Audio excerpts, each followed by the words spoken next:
The following audio broadcast is an attempted reading of Thomas Carlyle's Signs of the Times, published in the Edinburgh Review in 1829, the first of his works to cover a subject outside the realm of German literature, marking the earliest expression of the great man's wanderings into the mystic and perennial.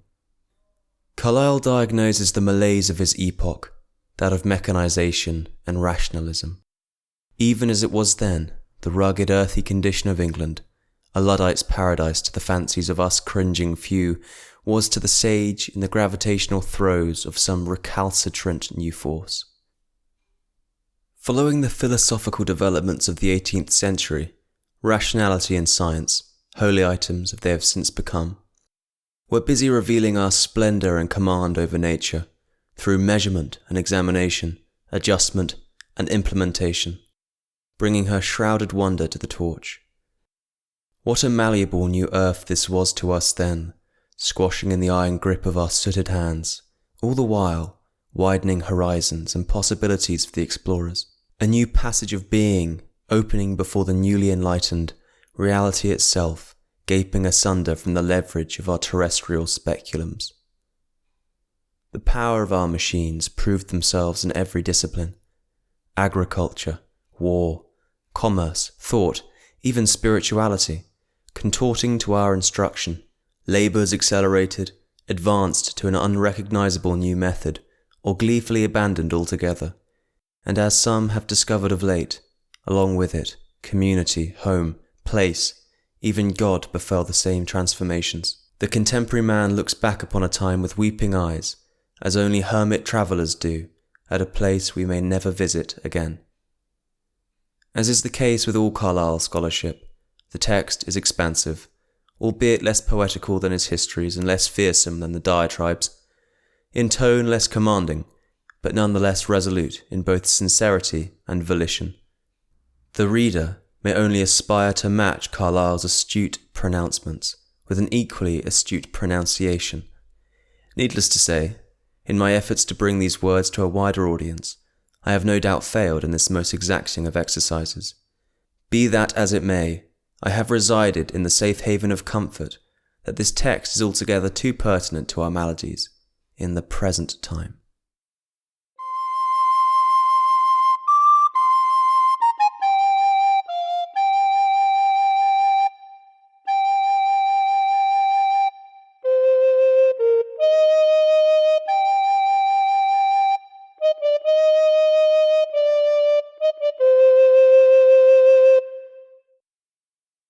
Signs of the Times, 1829, published first in the Edinburgh Review, number 98, read by Frederick James. It is no very good symptom, either of nations or individuals, that they deal much in vaticination. Happy men are full of the present, for its bounty suffices them, and wise men also, for its duties engage them. Our grand business undoubtedly is, not to see what lies dimly at the distance, but to do what lies clearly at hand. Knowest thou yesterday its aim and reason, workest thou well today for worthy things, calmly wait the morrow's hidden season, needst not fear what hapsoever it brings. But man's large discourse of reason will look before and after, and impatient of the ignorant present time, will indulge in anticipation far more than profits him. Seldom can the unhappy be persuaded that the evil of the day is sufficient for it, and the ambitious will not be content with present splendour, but paints yet more glorious triumphs on the cloud curtain of the future. The case, however, is still worse with nations, for here the prophets are not one but many, and each incites and confirms the other, so that the fatidical fury spreads wider and wider, till at last even Saul must join in it, for there is still a real magic in the action and reaction of minds on one another. The casual derelation of a few becomes, by this mysterious reverberation, the frenzy of many. Men lose the use, not only of their understandings, but of their bodily senses, while the most obdurate, unbelieving hearts melt, like the rest, in the furnace where all are cast as victims and as fuel. It is grievous to think that this noble omnipotence of sympathy has been so rarely the Aaron's rod of truth and virtue, and so often the enchanter's rod of wickedness and folly. No solitary miscreant, scarcely any solitary maniac, would venture on such actions and imaginations as large communities of sane men have in such circumstances entertained as sound wisdom. Witness long scenes of the French Revolution in these late times. Levity is no protection against such visitations, nor the utmost earnestness of character. The New England, Puritans burn witches, wrestles for months with the horrors of Satan's invisible world, and all ghastly phantasms, the daily and the hourly precursors of the last day, then suddenly bethinks him that he is a frantic, weeps bitterly, prays contritely, and the history of that gloomy season lies behind him like a frightful dream. Old England, too, has had her share of such frenzies and panics, though happily, like other old maladies, they have grown milder of late, and since the days of Titus Oates, have mostly passed without loss of men's lives, or indeed without much other loss than that of reason, for the time, in the sufferers. In this mitigated form, however, the distemper is of pretty regular recurrence, so that reasonable men deal with it, as the Londoners do with their fogs, go cautiously out into the groping crowd and patiently carry lanterns at noon, knowing, by a well-grounded faith, that the sun is still in existence and will one day reappear. How often have we heard for the last 50 years that the country was wrecked and fast sinking, whereas up to this date the country is entirely afloat. The state in danger is a condition of things which we have witnessed 100 times, and as for the church, it has seldom been out of danger, since we can remember it. All men are aware that the present is a crisis of this sort, and why it has become so. The repeal of the Test Acts, and then of the Catholic disabilities, has struck many of their admirers with indescribable astonishment. Those things seemed fixed and immovable, deep as the foundations of the world, and lo, in a moment they have vanished, and their place knows them no more. Our worthy friends mistook the slumbering Leviathan for an island, often as they had been assured that intolerance was and could be nothing but a monster. And so, mooring under the lee, they had anchored comfortably in this scaly rind, thinking to take good cheer. As for some space, they did. But now their Leviathan has suddenly dived under, and they can no longer be fastened in that stream of time, but must drift forward on it, even like the rest of the world. No very appalling fate, we think, could they but understand it, which, however, they will not yet, for a season. Their little island is gone, sunk deep amid confused eddies, and what is left worth caring for in the universe? What is it to them that the great continents of the earth are still standing, and the pole star and our lodestars in the heavens still shining and eternal? Their cherished little haven is gone, and they will not be comforted, and therefore day after day, in all manner of periodical or perennial publications, the most lugubrious predictions are sent forth. The king has virtually abdicated, the church is a widow, without jointure, public principle is gone, private honesty is going, society, in short, is fast falling in pieces, and a time of unmixed evil is come on us. At such a period, it was to be expected that the rage of prophecy should be more than usually excited. Accordingly, the millenarians have come forth on the right hand, and the Millites on the left. The Fifth Monarchy men prophesy from the Bible, and the utilitarians from Bentham. The one announces that the last of the seals is to be opened, positively, in the year 1860, and the other assures us that the greatest happiness principle, is to make a heaven of earth in a still shorter time. We know these symptoms too well to think it necessary or safe to interfere with them. Time and the hours will bring relief to all parties. The grand encourager of Delphic or other noises is the echo. Left to themselves, they will sooner dissipate and die away in space. Meanwhile, we too admit that the present is an important time. As all present time necessarily is, the poorest day that passes over us in the conflux of two eternities It is made up of currents that issue from the remotest past and flow onwards into the remotest future. We were wise indeed could we discern truly the signs of our own time, and by knowledge of its wants and advantages, wisely adjust our own position in it. Let us, instead of gazing idly into the obscure distance, look calmly around us, for a little on the perplexed scene where we stand. Perhaps on a more serious inspection, something of its perplexity will disappear. Some of its distinctive characters and deeper tendencies more clearly reveal themselves, whereby our own relations to it, our own true aims and endeavours in it may also become clearer. Were we required to characterize this age of ours by any single epithet, we should be tempted to call it not a heroical, devotional, philosophical or moral age, but above all others, the mechanical age.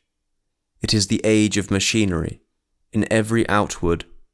It is the age of machinery in every outward and inward sense of that word, the age which, with its whole undivided might, forwards, teaches and practices the great art of adapting means to ends. Nothing is now done directly or by hand, all is by rule and calculated contrivance. For the simplest operation, some helps and accompaniments, some cunning abbreviating process is in readiness. Our old modes of exertion are all discredited and thrown aside. On every hand, the living artisan is driven from his workshop to make room for a speedier, inanimate one. The shuttle drops from the fingers of the weaver and falls into iron fingers that ply it faster. The sailor furls his sail and lays down his oar and bids a strong and wearied servant on vaporous wings bear him through the waters. Men have crossed oceans by steam. The Birmingham Fire King has visited the fabulous East, and the genius of the Cape. Were there any Camions now to sing it, has again been alarmed, and with far stranger thunders than Gammas. There is no end to machinery. Even the horse is stripped of his harness, and finds a fleet fire-horse yoked in his stead. Nay, we have an artist that hatches chickens by steam. The very brood-hen is to be superseded, for all earthly and for some unearthly purposes. We have machines and mechanic furtherances, for mincing our cabbages, for casting us into magnetic sleep. We remove mountains, and make seas our smooth highway. Nothing can resist us. We war with rude nature, and by our restless engines come off always victorious, and loaded with spoils. What wonderful ascensions have thus been made, and are still making to the physical power of mankind! How much better fed, clothed, lodged, in all outward respects accommodated men now are, or might be, by a given quantity of labour, is a grateful reflection which forces itself on everyone. What changes, too, this addition of power is introducing into the social system!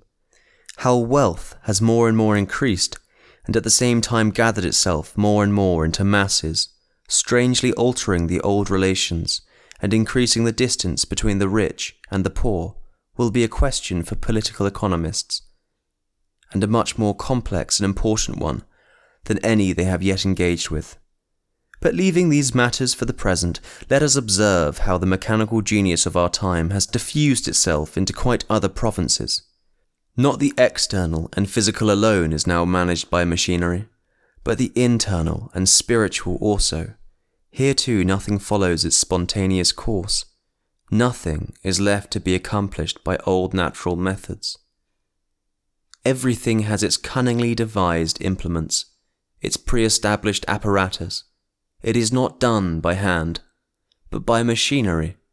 Thus we have machines for education, Lancastrian machines, Hamiltonian machines, monitors, maps and emblems. Instruction, that mysterious communing of wisdom and ignorance, is no longer an indefinable tentative process requiring a study of individual aptitudes and a perpetual variation of means and methods to attain the same end, but a secure, universal, straightforward business to be conducted in the gross, by proper mechanism, with such intellect as comes to hand. Then we have religious machines of all imaginable varieties. The Bible Society, professing a far higher and heavenly structure, is found on inquiry to be altogether an earthly contrivance, supported by collections of moneys, by fomenting of vanities, by puffing, intrigue, and chicane. A machine for converting the heathen. It is the same in all other departments. Has any man, or any society of men, a truth to speak, a piece of spiritual work to do? They can no wise proceed at once, and with the mere natural organs, but must first call a public meeting, appoint committees, issue prospectuses, eat a public dinner. In a word, construct or borrow machinery, wherewith to speak it and do it. Without machinery they were hopeless, helpless. A colony of Hindu weavers squatting in the heart of Lancashire. Mark, too, how every machine must have its moving power. In some of the great currents of society, every little sect among us, Unitarians, Utilitarians, Anabaptists, Phrenologists, must have its periodical, its monthly or quarterly magazine, hanging out like its windmill in the populous aura to grind meal for the society. With individuals, in like manner, natural strength avails little. No individual now hopes to accomplish the poorest enterprise single-handed, and without mechanical aids. He must make interest in some existing corporation until his field with their oxen. In these days, more emphatically than ever, to live signifies to unite with a party or to make one.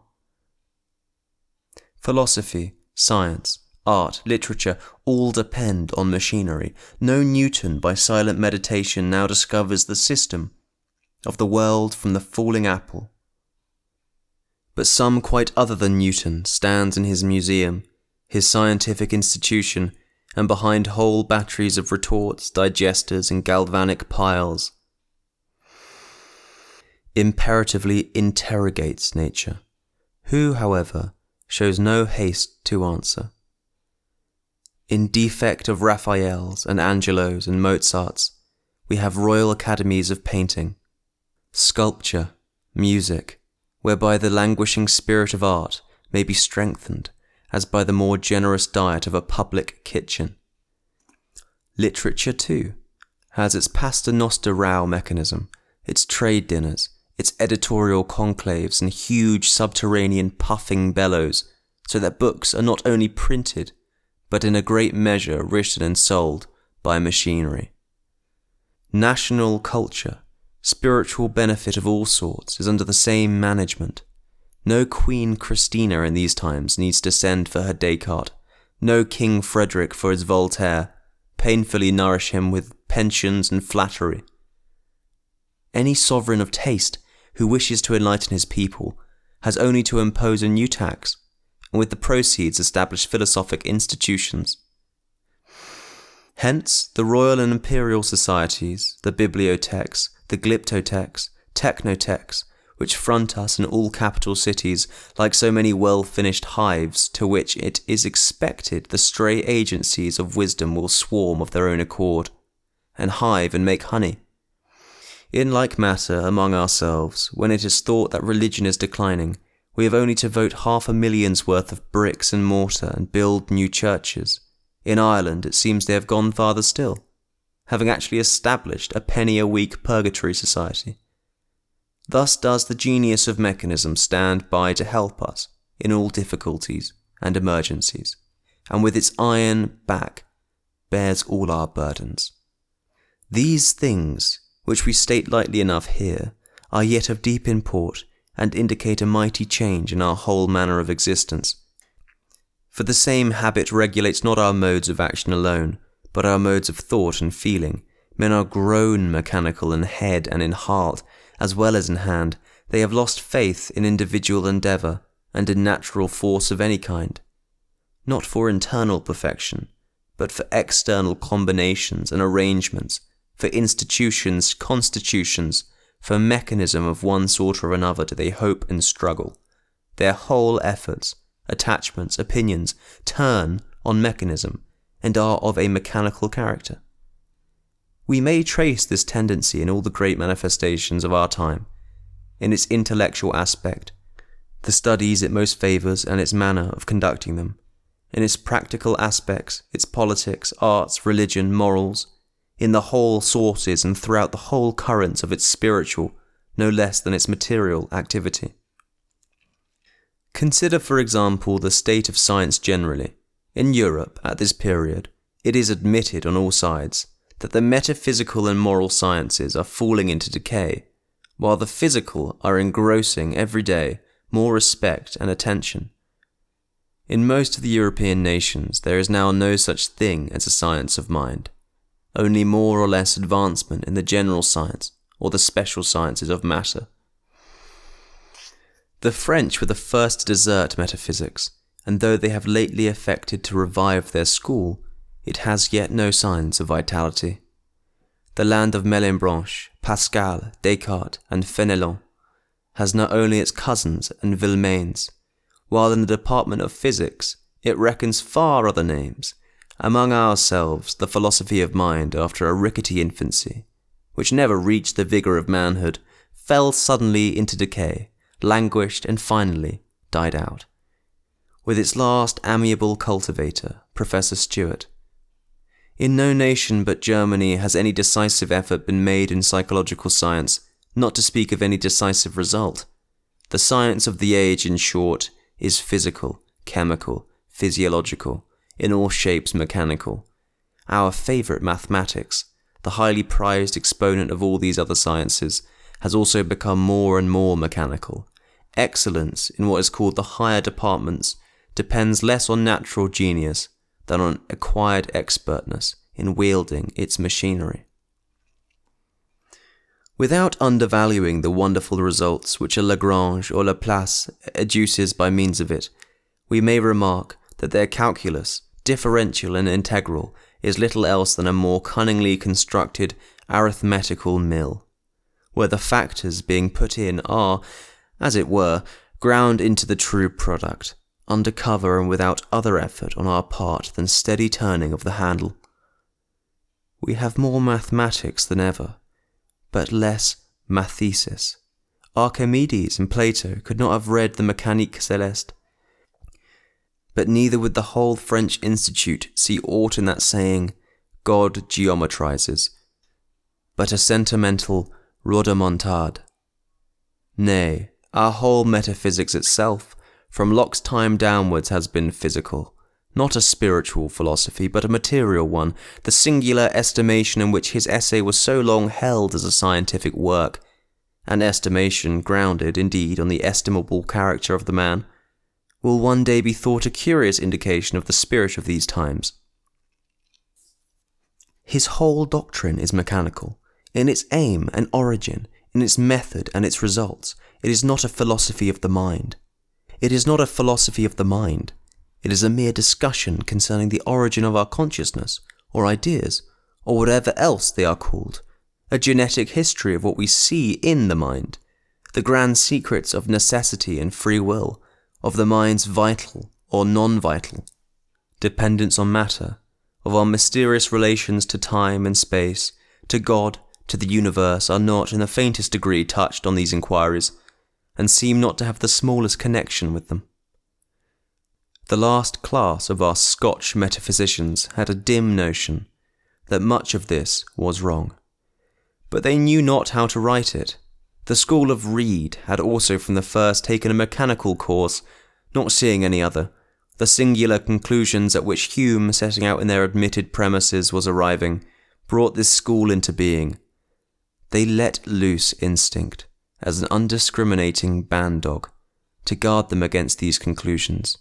They tugged lustily at the logical chain by which Hume was so coldly towing them, and the world into bottomless abysses of atheism and fatalism.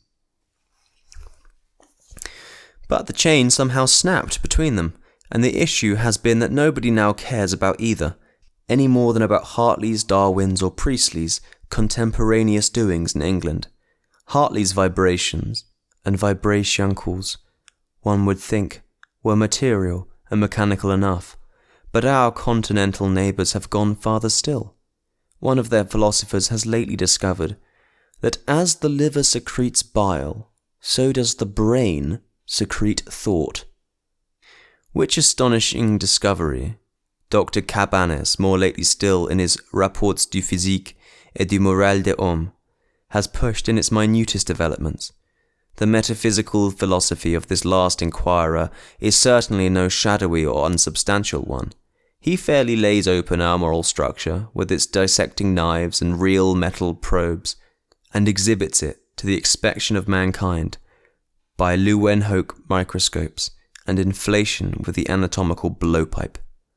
Thought, he is inclined to hold, is still secreted by the brain, but then poetry and religion, and it is really worth knowing, are a product of the smaller intestines. We have the greatest admiration for this learned doctor. With what scientific stoicism he walks through the land of wanderers, unwondering, like a wise man, through some huge, gaudy, imposing Vauxhall, whose fireworks, cascades, and symphonies the vulgar may enjoy and believe in, but where he finds nothing real but the saltpeter, pasteboard, and catgut. His book may be regarded as the ultimatum of mechanical metaphysics in our time, a remarkable realization of what in Martinus Scriblerus was still only an idea, that as the jack had a meat-roasting quality, so had the body a thinking quality, upon the strength of which the Nurembergers were to build a wood and leather man who should reason as well as most country parsons. Vaucanson did indeed make a wooden duck that seemed to eat and digest, but that bold scheme of the Nurembergers remained for a more modern virtuoso. This condition of the two great departments of knowledge, the outward culture, cultivated exclusively on mechanical principles, the inward finally abandoned. Because cultivated on such principles, it is found to yield no result, sufficiently indicates the intellectual bias of our time. Its all-pervading disposition towards that line of inquiry, in fact an inward persuasion, has long been diffusing itself, and now and then even comes to utterance, that except the external, there are no true sciences. That to the inward world, if there be any, our only conceivable road is through the outward. That, in short, what cannot be investigated and understood mechanically cannot be investigated and understood at all.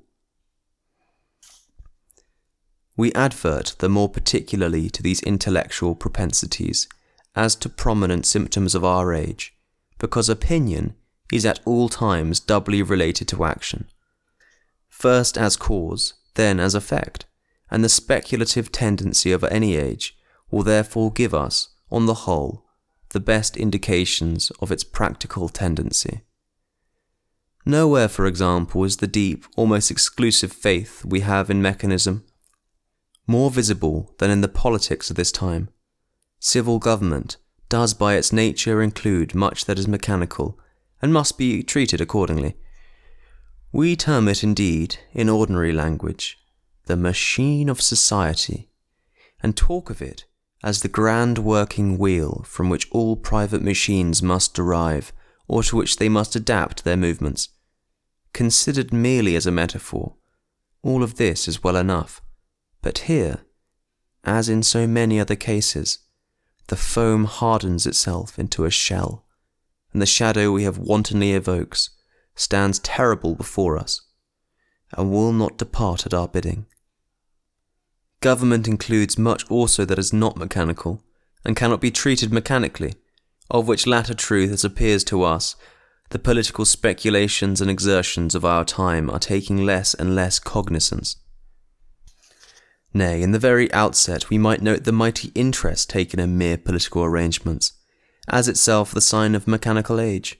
The whole discontent of Europe takes this direction, the deep, strong cry of all civilized nations, a cry which, every one now sees, must and will be answered, is, give us a reform of government, a good structure of legislation, a proper check upon the executive, a wise arrangement of the judiciary, is all that is wanting for human happiness.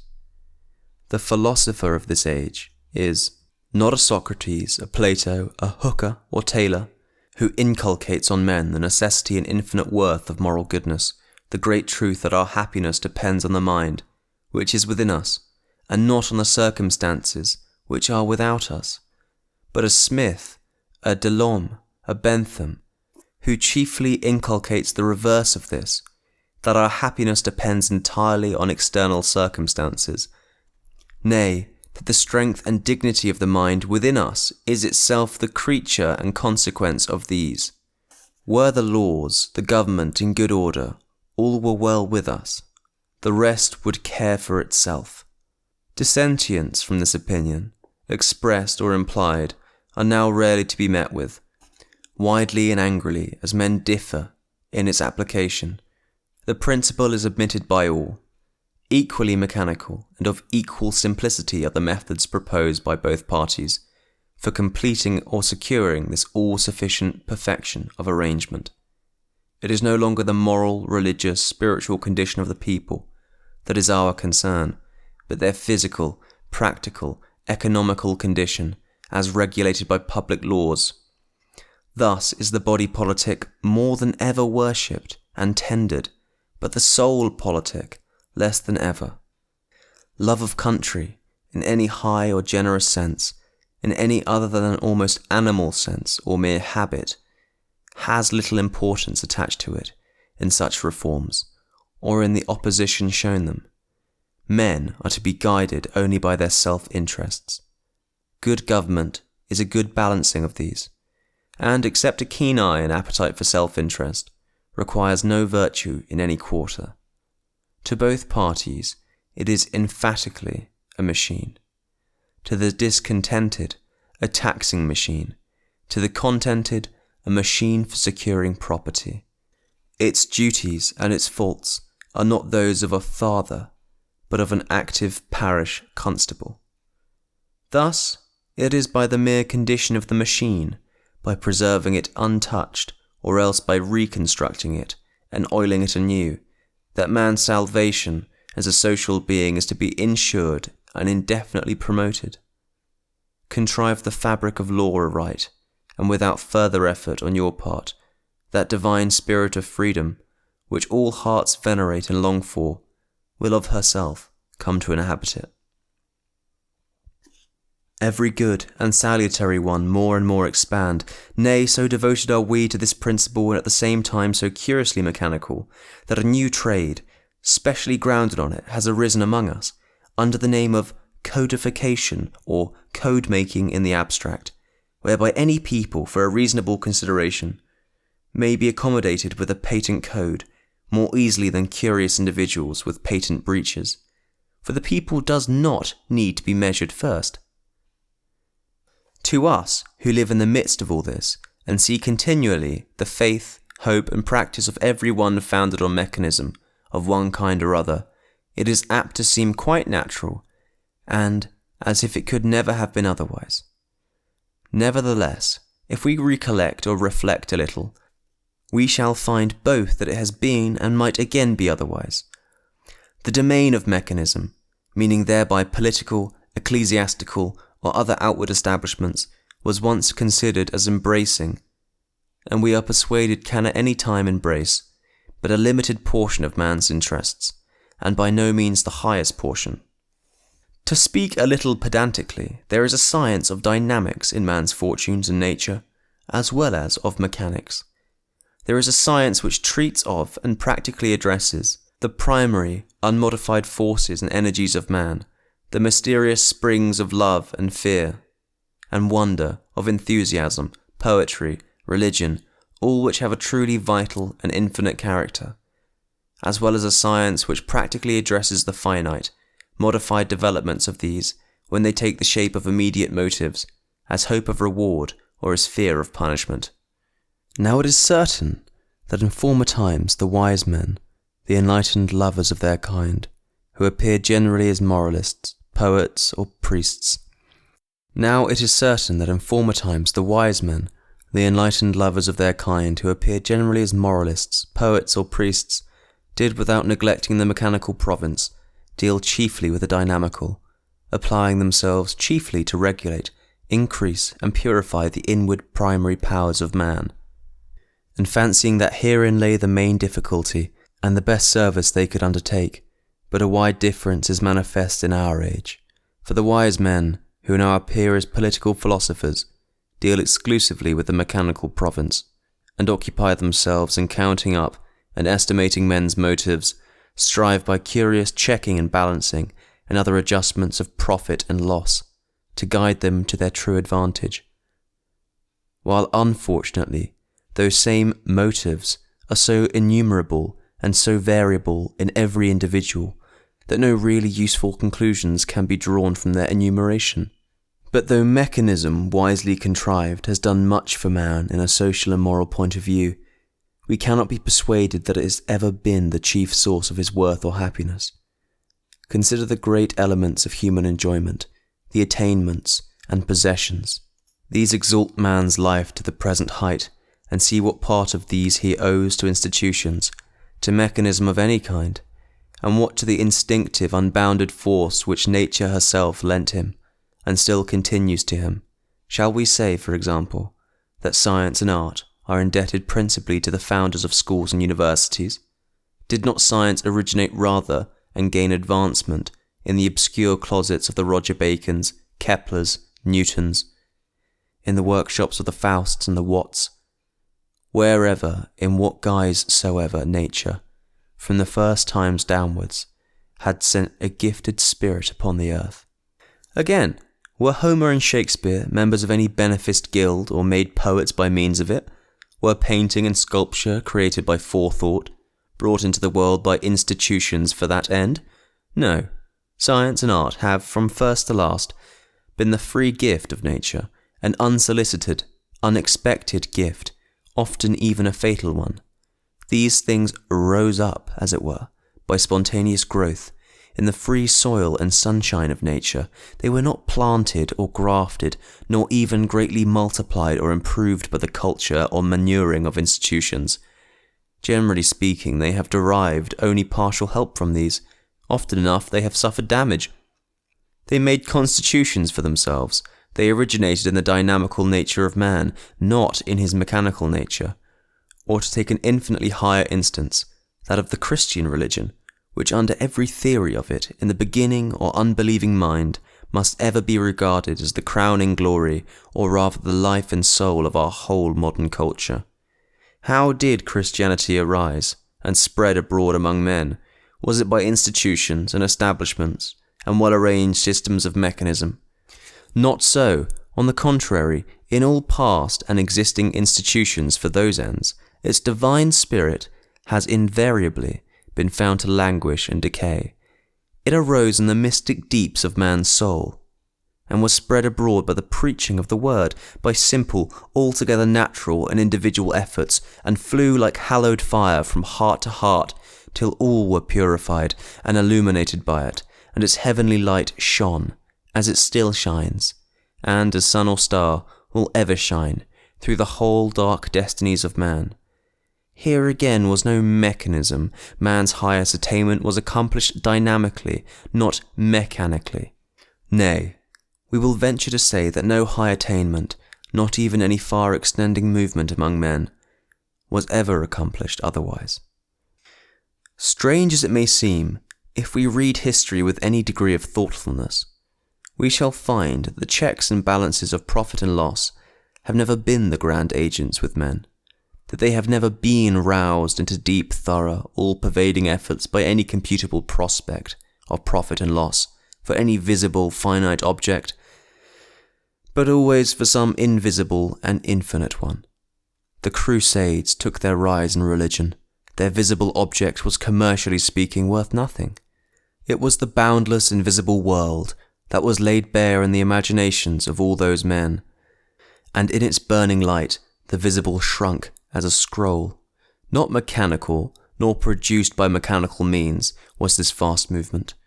No dining at Freemason's tavern with the other long train of modern machinery, no cunning reconciliation of vested interests was required here. Only the passionate voice of one man, that soul looking through the eyes of one man, and rugged steel-clad Europe trembled beneath his words and followed him whether he listed. In later ages it was still the same. The Reformation had an invisible, mystic and ideal aim.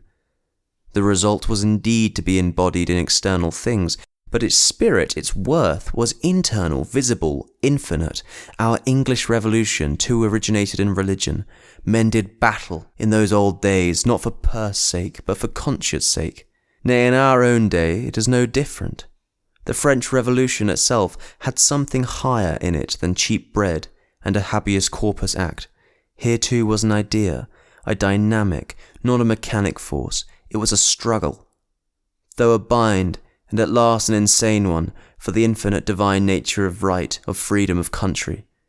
Thus does man in every age vindicate consciously or unconsciously his celestial birthright.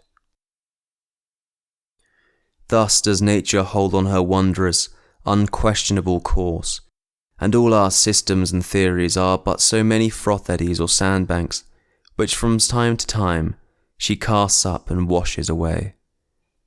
When we can drain the ocean into mill ponds and bottle up the force of gravity to be sold by retail in gas jars, then may we hope to comprehend the infinitudes of man's soul under formulas of profit and loss, and rule over this too, as over a patent engine, by checks and valves and balances. Nay, even with regard to government itself, can it be necessary to remind anyone that freedom, without which indeed all spiritual life is impossible, depends on infinitely more complex influences than either the extension or the curtailment of the democratic interest? Who is there that, taking the high priori road, shall point out what these influences are, what deep, subtle, inextricably entangled influence they have been and may be? For man is not the creature and product of mechanism, but in a far truer sense, its creator and producer. It is the noble people that makes the noble government, rather than conversely. On the whole, institutions are much, but they are not all. The freest and highest spirits of the world have often been found under strange outward circumstances. St. Paul and his brother apostles were politically slaves. Epictetus was personally one.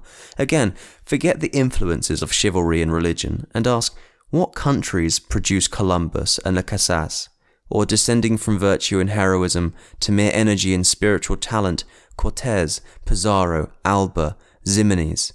The Spaniards of the 16th century were indisputably the noblest nation of Europe, yet they had the Inquisition and Philip II. They have the same government at this day, and are the lowest nation. The Dutch too have retained their old constitution, but no siege of Leyden, no William the Silent, not even an Egmont or De Witt any longer appears among them. With ourselves also, where much has changed, effect has nowise followed cause as it should have done. 2 centuries ago the Commons Speaker addressed Queen Elizabeth on bended knees, happy that the virago's foot did not even smite him. Yet the people were then governed, not by a Castlereagh, but by a Burleigh. They had their Shakespeare and Philip Sidney, where we have our Sheridan Knowles and Bew Brummel. These and the like facts are so similar, the truths which they preach so obvious, and have in all past times been so universally believed and acted on, that we should almost feel ashamed for repeating them, were it not that, on every hand, the memory of them seems to have passed away, or at best died into a faint tradition of no value as a practical principle. To judge by the loud clamour of our constitution builders, statists, economists, directors, creators, reformers of public societies, in a word, all manner of mechanists, from the cartwright up to the code maker, and by the nearly total silence of all preachers and teachers who should give a voice to poetry, religion, and morality, we might fancy either that man's dynamical nature was, to all spiritual intents, extinct, or else so perfected that nothing more was to be made of it by the old means, and henceforth only in his mechanical contrivances did any hope exist for him to define the limits of these 2 departments of man's activities, which work into one another and by means of one another, so intricately and inseparably, were by its nature an impossible attempt. Their relative importance, even to the wisest mind, will vary in different times, according to the special wants and dispositions of those times. Meanwhile, it seems clear enough that only in the right coordination of the two, and the vigorous forwarding of both, does our true line of action lie. Undue cultivation of the inward or dynamical province leads to idle, visionary, impracticable courses. And especially in rude eras, to superstition and fanaticism with their long train of baleful and well-known evils. Undue cultivation of the outward, again, though less immediately prejudicial, and even for the time productive of many palpable benefits, must in the long run, by destroying moral force, which is the parent of all other force, prove not less certainly, and perhaps still more hopelessly, pernicious. This, we take it, is the grand characteristic of our age. By our skill in mechanism, it has come to pass that in the management of external things we excel all other ages, while in whatever respects the pure moral nature and true divinity of soul and character, we are perhaps inferior to most civilized ages. In fact, if we look deeper, we shall find that this faith in mechanism has now struck its roots down into man's most intimate, primary sources of conviction, and is thence sending up over its whole life and activity innumerable stems, fruit-bearing and poison-bearing. The truth is, men have lost their belief in the invisible, and believe and hope and work only in the visible. Or to speak it in other words, this is not a religious age. Only the material, the immediately practical, not the divine or spiritual, is important to us. The infinite, absolute character of virtue has passed into a finite, conditional one. It is no longer a worship of the beautiful and good, but a calculation of the profitable. Worship, indeed, in any sense, is not recognized among us, or is mechanically explained into fear of pain or hope of pleasure. Our true deity is mechanism. It has subdued external nature for us, and we think it will do all other things. We are giants in physical power. In a deeper than metaphorical sense, we are titans that strive, by heaping mountain on mountain, to conquer heaven also. The strong mechanical character, so visible in the spiritual pursuits and methods of this age, may be traced much farther, into the condition and prevailing disposition of our spiritual nature itself. Consider, for example, the general fashion of intellect in this era. Intellect, the power man has of knowing and believing, is now nearly synonymous with logic, or the mere power of arranging and communicating. Its implement is not meditation, but argument. Cause and effect is almost the only category under which we look at, and work with, all nature. Our first question with regard to any object is not, what is it, but how is it? We are no longer instinctively driven to apprehend and lay to heart what is good and lovely, but rather to inquire, as onlookers, how it is produced, whence it comes, whither it goes. Our favourite philosophers have no love and no hatred. They stand among us, not to do nor to create anything, but as a sort of logic mill, to grind out the true causes and effects of all that is done and created. To the eye of a Smith, a Hume, or a Constant, all is well that works quietly. An order of Ignatius Loyola, a Presbyterianism of John Knox, a Wycliffe, or a Henry VIII are simply so many mechanical phenomenon, caused or causing. The euphemist of our day differs much from his pleasant predecessors. An intellectual dappling of these times boasts chiefly of his irresistible perspicacity, his dwelling in the daylight of truth and so forth, which on examination turns out to be a dwelling in the rushlight of closet logic, and a deep unconsciousness that there is any other light to dwell in, or any other objects to survey with. Wonder, indeed, is, on all hands, dying out. It is the sign of uncultivation to wonder. Speak to any small man of a high majestic Reformation, of a high majestic Luther, and forthwith he sets about accounting for how the circumstances of our time called for such a character. and found him, we suppose, standing girt and road-ready to do his errands. How the circumstances of the time created, fashioned, floated him quietly along into the result. How, in short, this small man had been there, could have performed the like himself. For it is the force of circumstances that does everything. The force of one man can do nothing. Now all this is grounded on little more than a metaphor. We figure society as a machine, and that mind is opposed to mind as body is to body, whereby 2 or at most 10 little minds must be stronger than one great mind.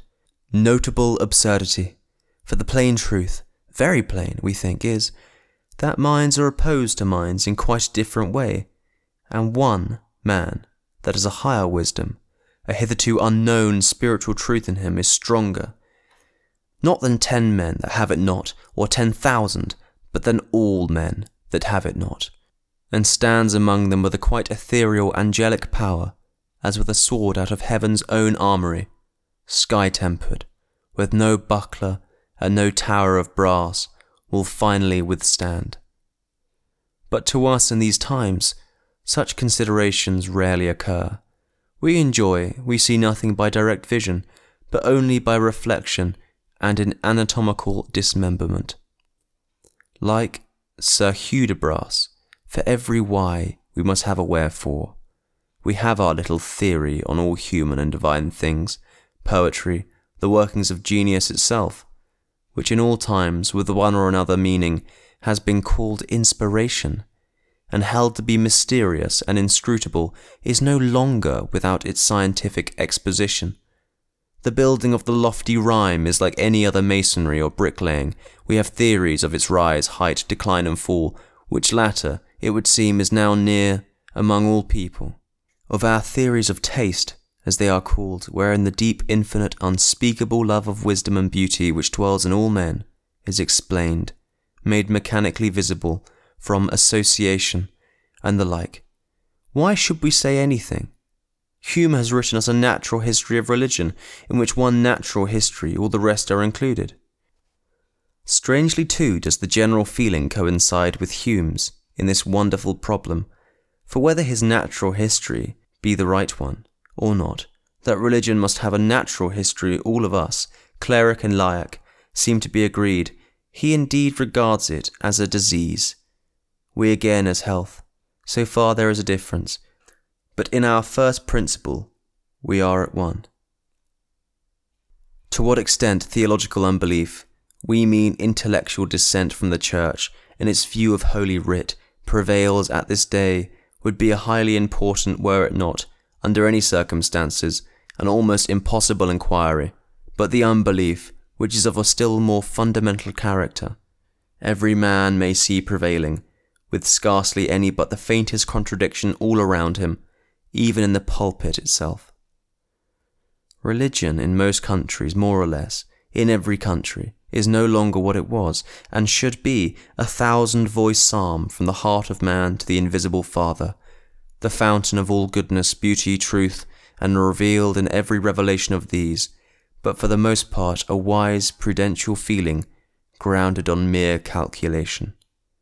A matter, as all others now are, of expediency and utility, whereby some smaller quantum of earthly enjoyment may be exchanged for a far larger quantum of celestial enjoyment.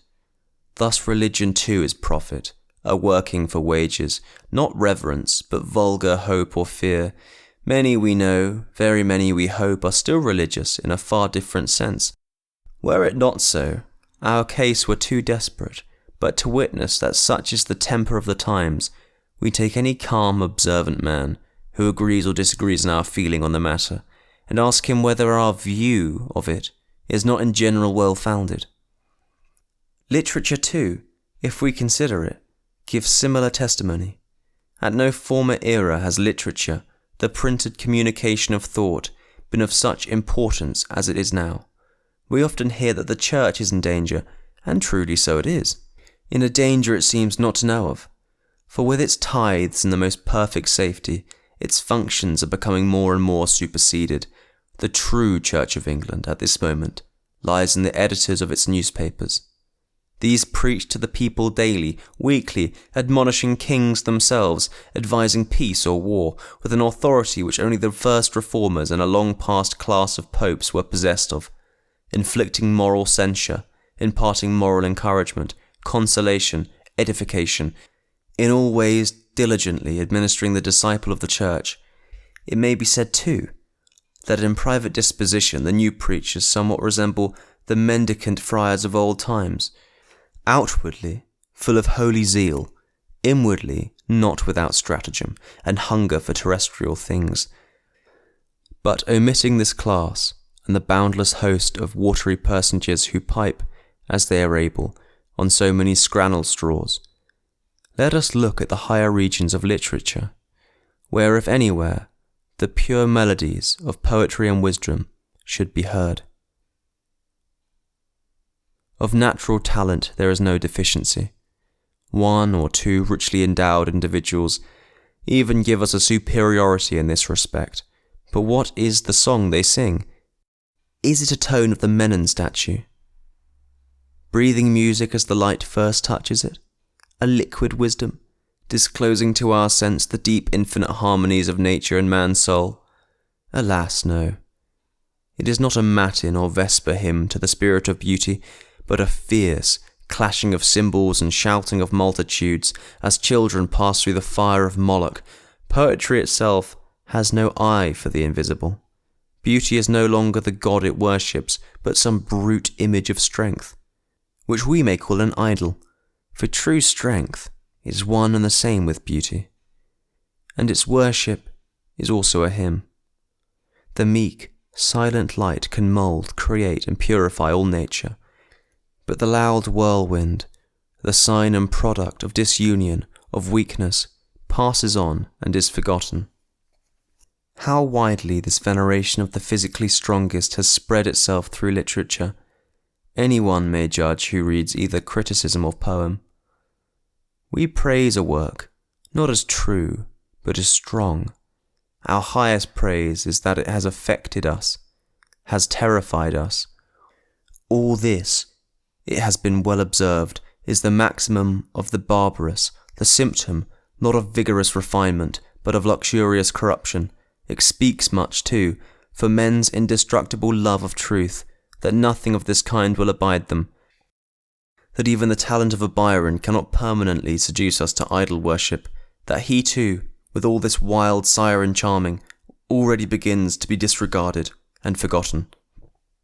Again, with respect to our moral condition, here also he who runs may read that the same physical, mechanical influences are everywhere busy. For the superior morality, of which we hear so much, we too would desire to be thankful. At the same time, it were but blindness to deny that this superior morality is properly rather an inferior criminality, produced not by greater love of virtue, but by greater perfection of police, and of that far subtler and stronger police called public opinion. This last watches over us with its Argus eyes more keenly than ever, but the inward eye seems heavy with sleep.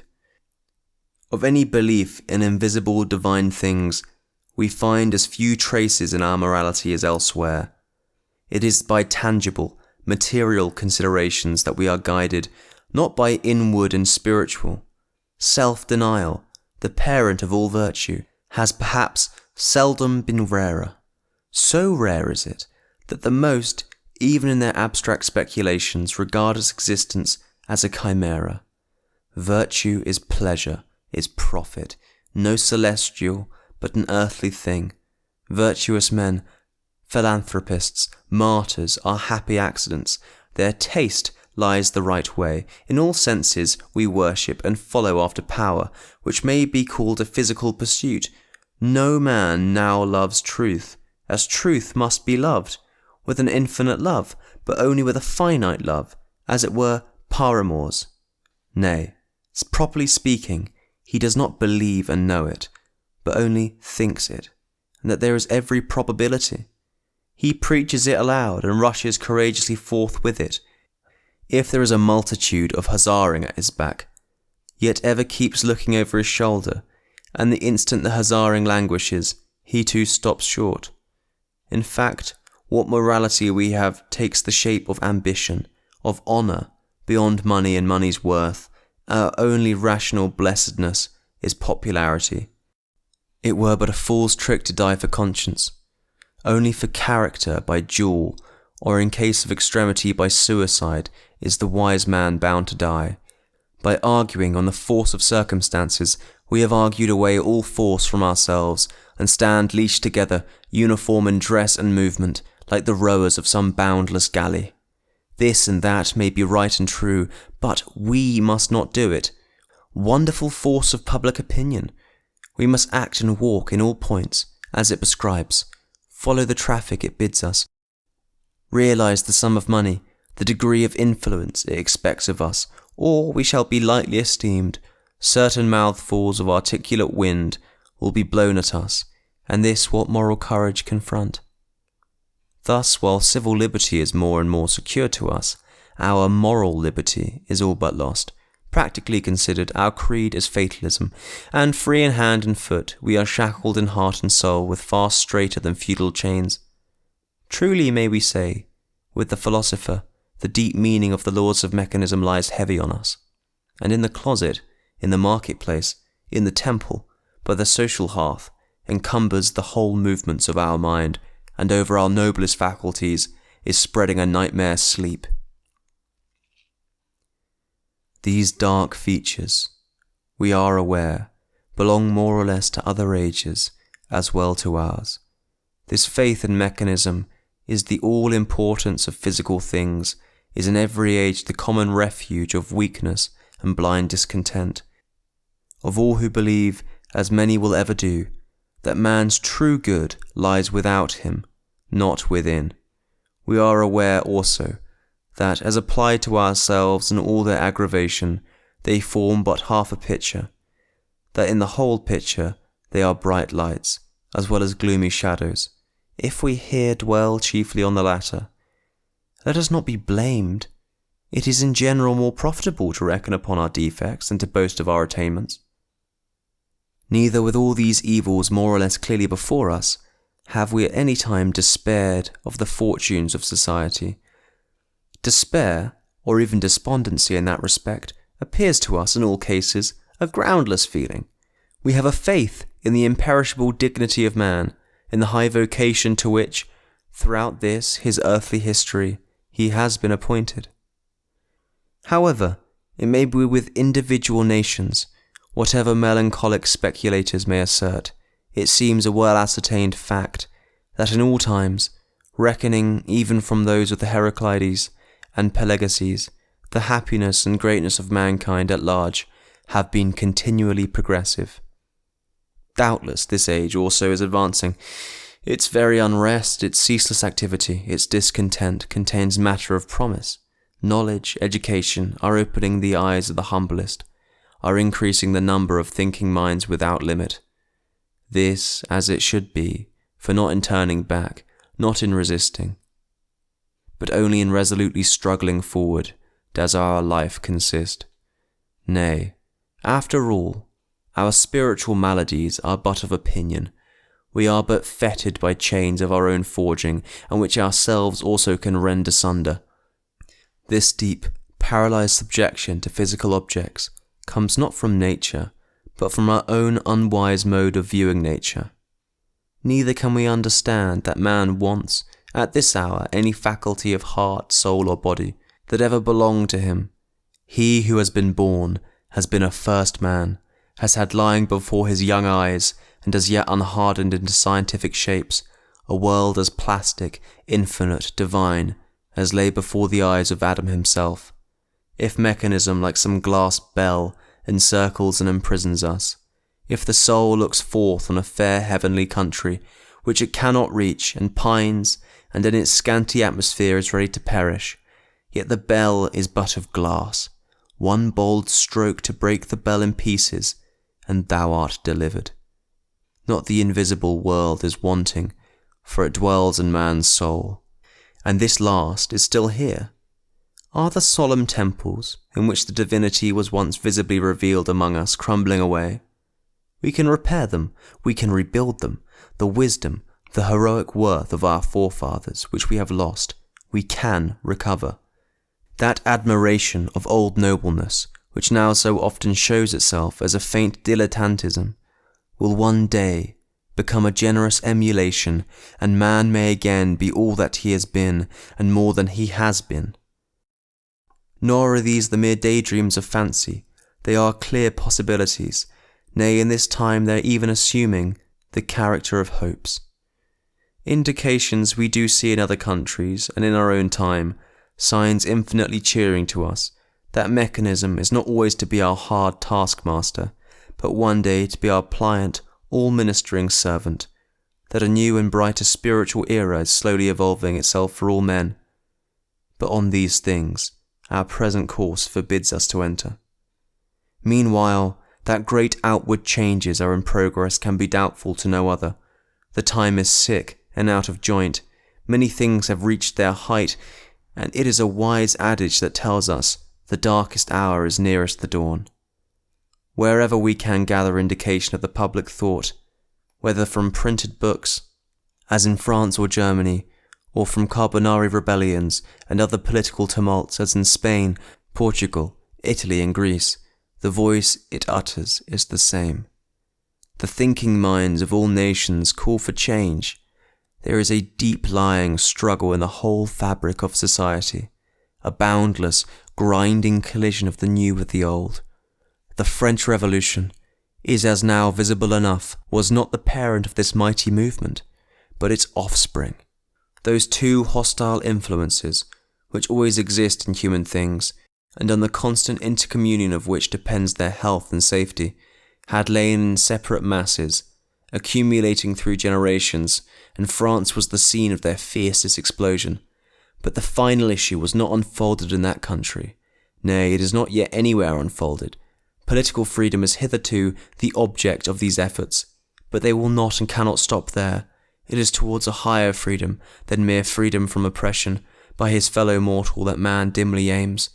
Of this higher heavenly freedom, which is man's reasonable service, all his noble institutions, his faithful endeavours and loftiest attainments are but the body and more approximated emblem.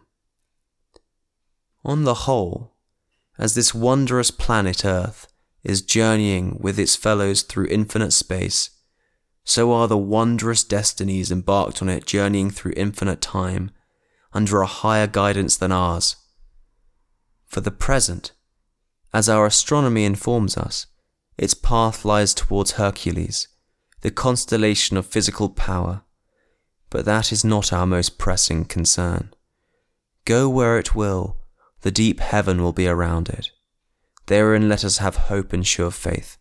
To reform a world, to reform a nation, no wise man will undertake, and all but foolish men know, that the only solid, though a far slower reformation, is what each begins and perfects on himself.